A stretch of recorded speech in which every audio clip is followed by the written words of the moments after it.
Hi folks, this is Danny at Bradley James Classics, and today's classic is an iconic British sports car that actually lasted between, I think I'm right in saying, 62 through to about 1980. This is a 1970 model, so this benefits from the lovely classic look of the chrome bumpers before the cars moved over to the rubber bumpers. Which some say may have taken that real classic edge off them. However, there was a good reason they had their rubber bumpers, and they had to do it for the regulations of the time for the overseas market. But I've got to say, I do prefer the chrome bumper model. Now this one is with a difference, because this has a V8 conversion. So you've got the Rover 3.5 V8 engine, which absolutely suits this car down to a T. It has a 5-speed gearbox, Rover SD1 gearbox, and mechanically she purrs. The suspension and brakes are really good. Everything is suited. It's an older conversion. The car is super solid. There's a couple of photos that I've taken from underneath, but we always welcome our customers to have a look at them on the ramp, and you'll see how solid this car is. Stainless steel exhaust, some nice features, period alloy wheels, the Millilite wheels I should say, alloys, great tyres all matching, a Motor-Liter type of steering wheel with studs, a wooden dashboard conversion, leather seats piped in green, which really contrasts nicely, of course, with the British racing green.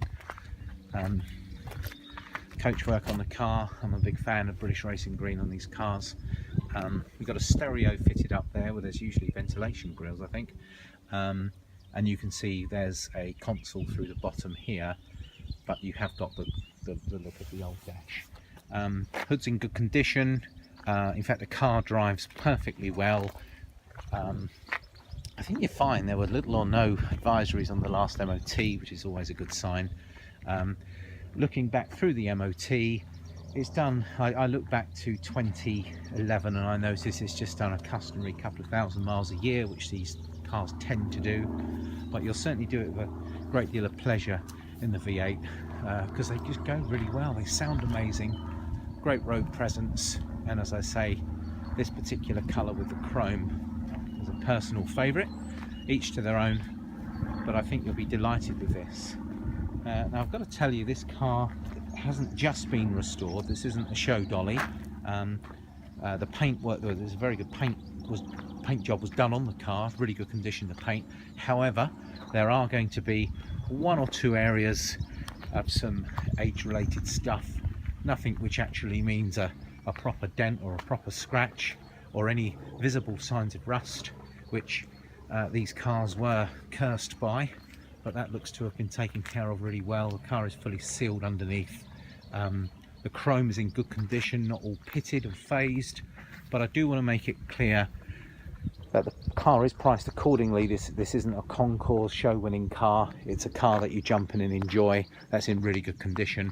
Very clean engine, starts on the button, really purrs and grumbles like the V8 should. Good carpets throughout. Nice interior. As I say, it's been retrimmed with, I think, very attractive leather seats and side panels and the wooden dash. The carpet's all cushioned out inside. We've got some jump leads and stuff in there, but that's all very attractive. And it looks to have some quality speakers fitted in the doors. Now I know that's probably taking away from being original, but it certainly helps when you've got a convertible car. You do need a fairly decent pair of speakers to have a chance to hear them. I mentioned the wonderful exhaust tone. Now the car displays 98,000 miles, which is in line with what the previous MOTs show. Now we've got to take into account that this car obviously doesn't have its original engine because of the V8 conversion, but from what I've seen of the quite impressive history file, which I'm just going to give you a little look at here. There she is, and it's nice to have a folder, and when we sort of flick through here, there's quite big wadges of older service history and repairs, old MOTs, and logbook at the front. So H-Reg 1970. I think we display a total of 6 owners, which isn't unheard of with sports cars. People either keep them forever, or they decide that sports cars aren't for them, and then they sell them and they buy them back as spring the next year. We see all circumstances. But I wanted to give you this walk around video so you could have a look at the condition of the car. Yeah, very nice, very bright, shiny paintwork, sorry. Good condition, ready to jump in and enjoy. Starts on the key, a real pleasure to drive and own. Please get in contact today to come and arrange a viewing of this special car. Not loads of these around. They did make a V8 with the MGB GT.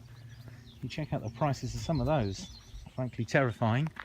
So to have a Roadster, which personal favourite, I actually love the way they look, and open top motoring at their best for me. These cars handle really well. This one does especially. Good brakes, uprated suspension, everything the car should have. But then you get the V8 in that Roadster format. I think it takes some beating. So I think it's very sensibly priced for what it is, and these cars are getting stronger and stronger in value and popularity, global appeal. Well, please get in contact to arrange a viewing of this car while we still have it. I'd be delighted to show you it up close. Thanks folks.